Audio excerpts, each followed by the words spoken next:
If you go online right now and search Ford Thunderbird 401 horsepower, you are going to find hundreds of posts, forum threads, and even some pretty official-looking articles telling you that the Thunderbird had a 401 horsepower V8. And if you believed that your whole life, I am genuinely sorry, because it is not true. The engine everyone is thinking of, the Tri-Power M-Code 390 with 3 Holley 2-barrel carburetors. That thing made 401 horsepower in the Ford Galaxy. Not in the Thunderbird. The Thunderbird got its own version of that engine, and it was rated at 340 horsepower. Now, 340 horsepower in a 1962 personal luxury car is still absolutely absurd. But the fact that this myth has survived for over 60 years tells you something important about the Thunderbird. People wanted it to be a monster. And in a way, it kind of was. Just not in the way most people think. To understand the Thunderbird, you have to go back to 1951, when Ford Division General Manager Louis Crusoe was at the Paris Auto Show staring at European sports cars, and supposedly turned to his Vice President of Styling, George Walker, and said, "Why can't we have something like that?"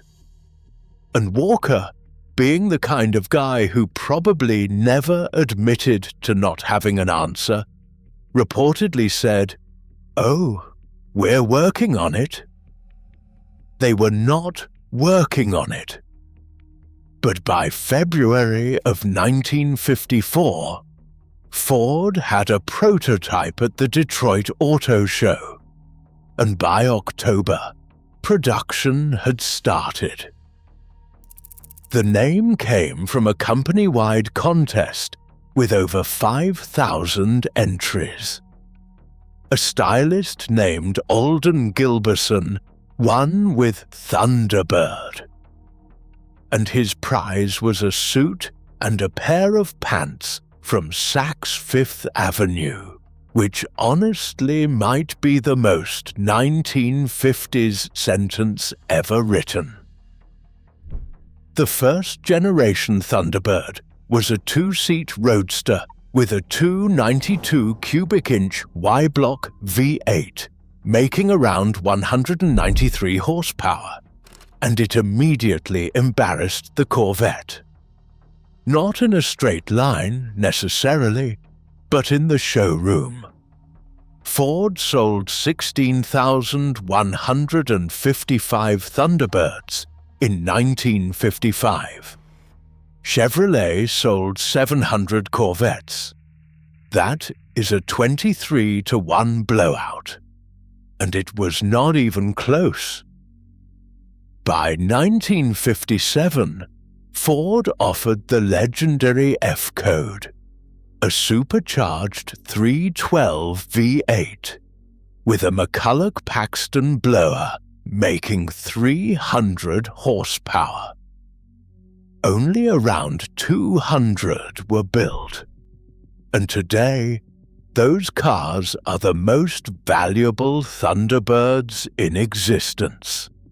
One sold for $495,000 at Barrett-Jackson in 2023. But here is where the story takes its first big turn. Robert McNamara, yes, that's Robert McNamara, the guy who would later become JFK's Secretary of Defense, was running Ford Division, and he looked at the 2-seat Thunderbird and saw a car that had capped its own potential. A 2-seater could only sell so many units. So for 1958, Ford made the Thunderbird a 4-seater, and in doing so, accidentally created an entirely new kind of car, the personal luxury segment. The idea was simple: give buyers something that felt special, felt expensive, felt like they had arrived, but without the full commitment of a Lincoln or a Cadillac. And it worked spectacularly. Sales jumped from 21,000 in 1957 to nearly 93,000 by 1960. The Thunderbird became the first individual model, not a brand, to win Motor Trend Car of the Year. Then came the 1960s. And this is really where the Thunderbird became the car people remember. The 1961 model paced the Indianapolis 500. It was in JFK's inaugural parade, and it was absolutely gorgeous. The so-called Bullet Bird, with its pointed nose and clean profile, looked like nothing else on the road. And for 1962, Ford offered the Sports Roadster, a tonneau cover that turned the 4-seat car into something resembling a 2-seater. And that is also when the M-Code engine appeared. 3 Holley carburetors, 340 horsepower. In a car that weighed about 4,100 pounds. Only 145 M-Code Thunderbirds were built in 1962, and of those, 120 were sports roadsters. In 1963, just 37 M-Code sports roadsters were produced. And today, only about 40 of all the 1962 M-Code cars are believed to survive. These are not just rare cars. They are practically non-existent. Now, Ford never really marketed the Thunderbird as a muscle car, and that was deliberate. Because in 1964, Ford launched the Mustang, and the Mustang was supposed to be the performance car, the affordable, exciting young person's car. The Thunderbird was supposed to be something else, something quieter, something more distinguished.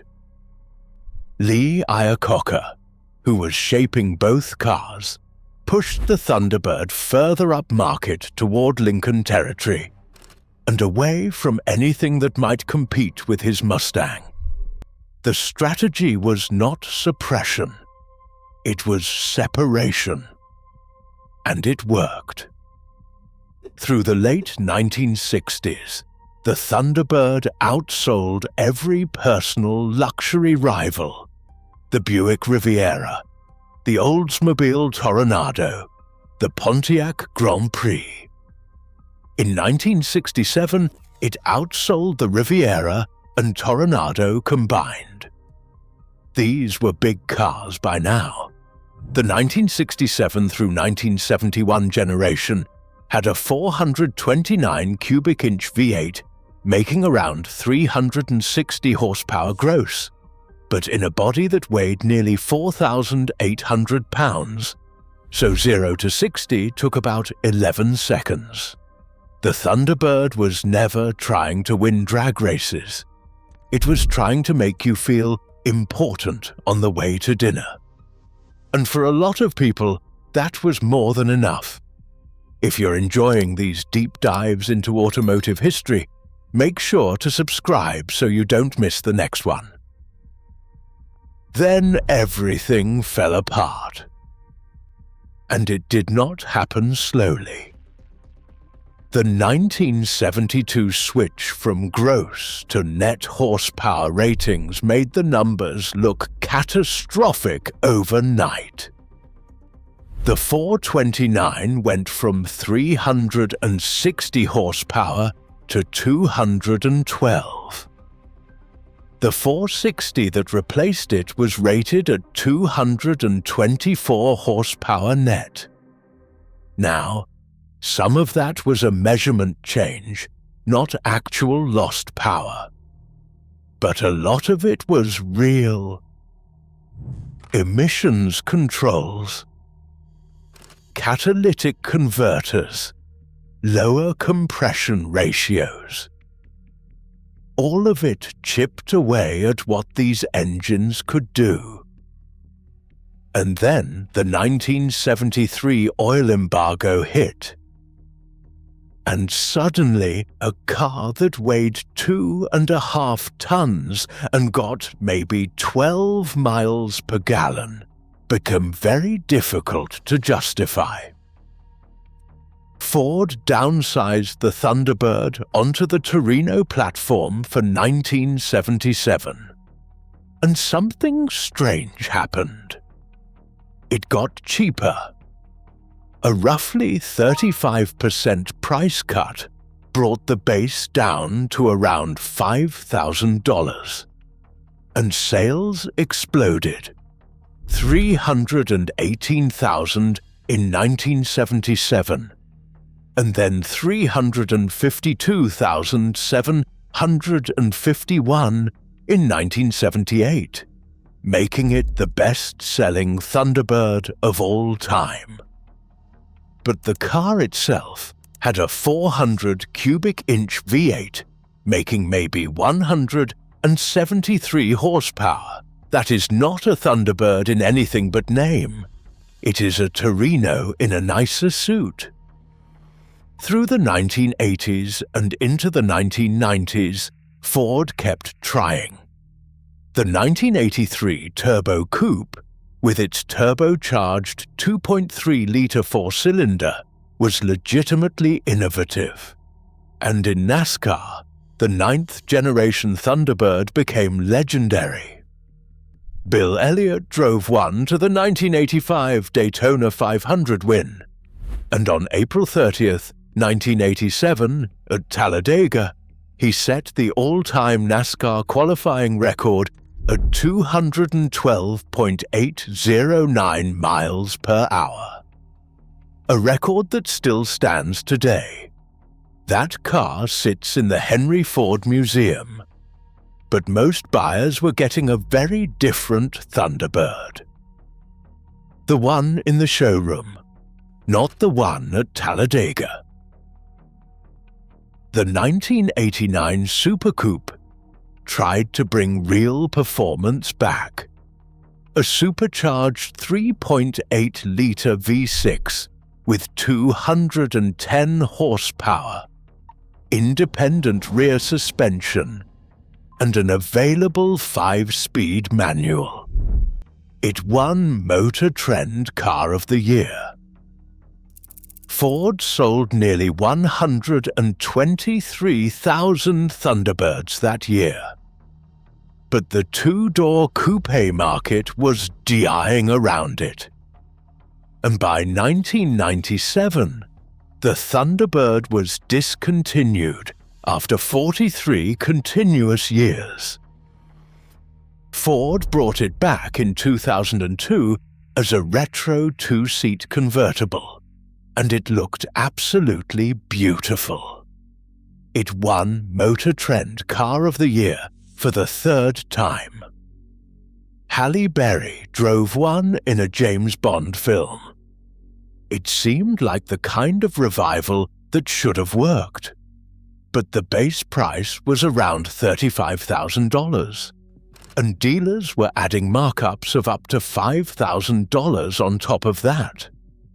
For essentially Corvette money, you got a soft cruiser with a 252 horsepower V8 that was tuned more for comfort than excitement. Demand front-loaded into the first year, and then collapsed. Ford sold 31,000 in 2002, then 14,000 then 13,000, then 9,000, and by 2005, it was dead again. Total production for the entire revival, about 68,000 cars. Now, if you search for a 2026 Ford Thunderbird, you will find detailed specifications, horsepower figures, prices, engine options, and none of it is real. It is entirely AI-generated fiction that got picked up and amplified by Google's own search results. Ford has made zero announcements. There is no revival. The Thunderbird, as we knew it, is gone.